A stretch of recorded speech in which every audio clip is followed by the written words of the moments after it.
Hello everybody, I'm Bob. Today I'm going to try to help you with the audio quality on your YouTube videos and give you a tip to find out exactly what the best thing is to be using with the equipment you have or what you need.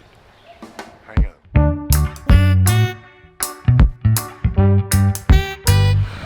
I spent over 20 years as a tour technician working for some artists you probably have heard of. I've done mostly sound work, but when I started doing videos, I had to make some adjustments. So I'll share some information to help you improve your audio quality.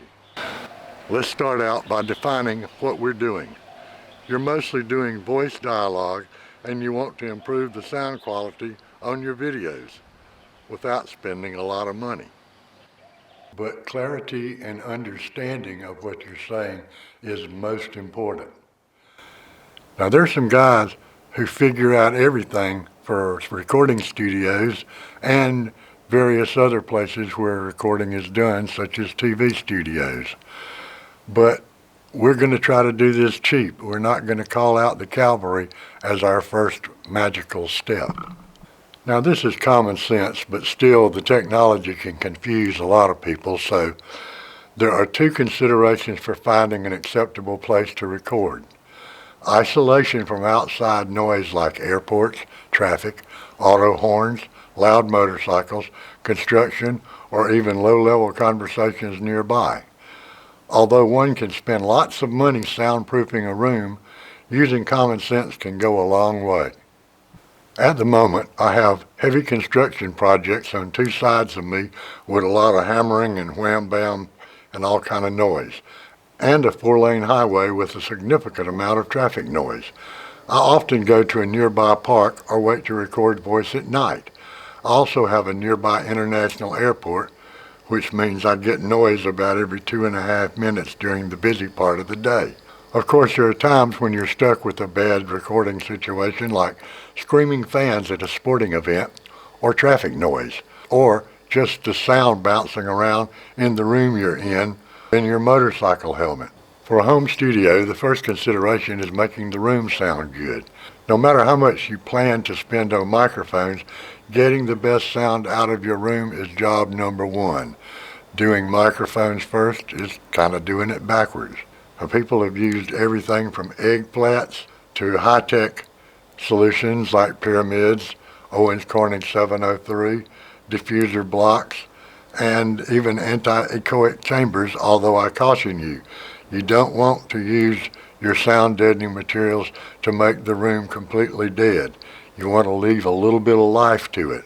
Often in studios, panels are alternated with reflective surfaces to achieve the final result. Now this is my workstation, and as you notice, it has a reflective surface behind it, and from pictures I'll show you later, I've got reflective surfaces all around me. This is a rented condo, and there's only a limited amount I can do. So I try hanging sound absorbent materials to improve the sound of my workstation. Now this is what my room sounds like with an omnidirectional mic on my camcorder. You can hear things bouncing around a bit. Hear the delay. There's stuff left over at the end of when my mouse stops working, there's still stuff bouncing around in the room.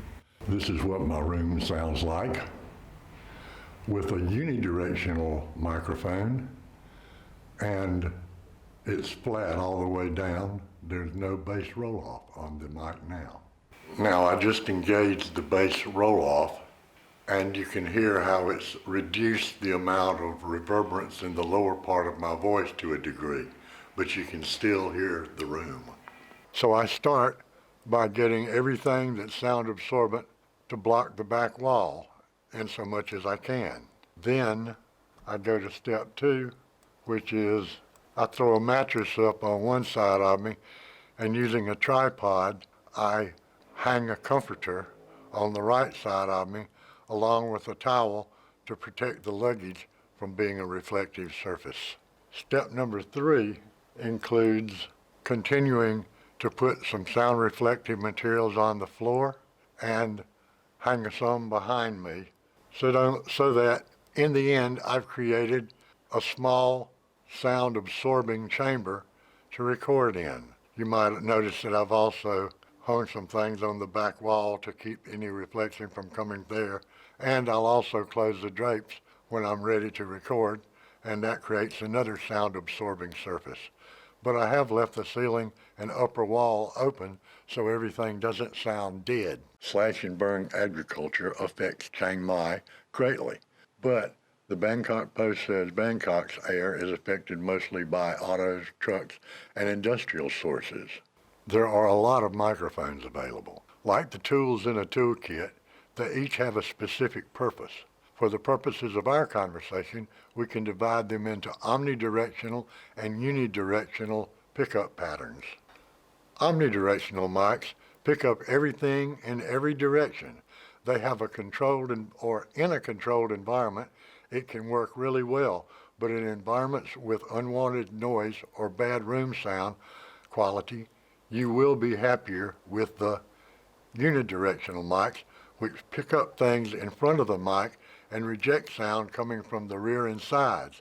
It's useful in situations with unwanted noise, bad room sound quality, or other distractions. It is also known as a cardioid mic because of the heart-shaped pickup pattern. Now here's my tip for you. The biggest sound and light and photography store in the world is called B&H.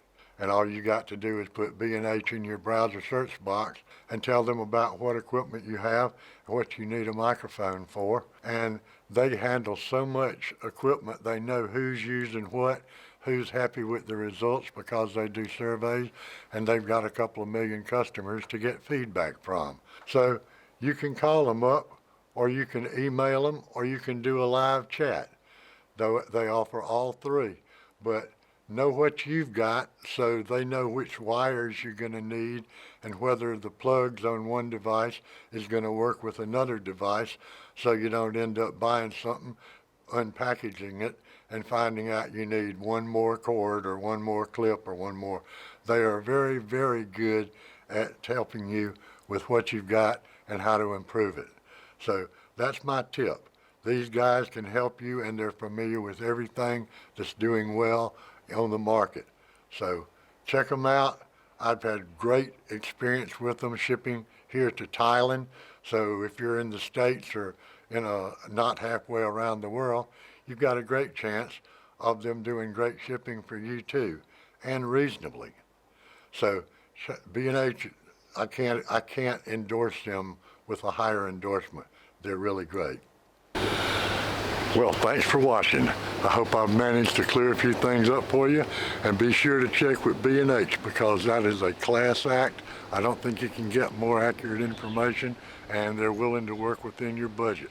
Call them up or email, describe what you got, what you want to do with it, and I guarantee you you'll be happy with what they suggest. Thanks again for watching.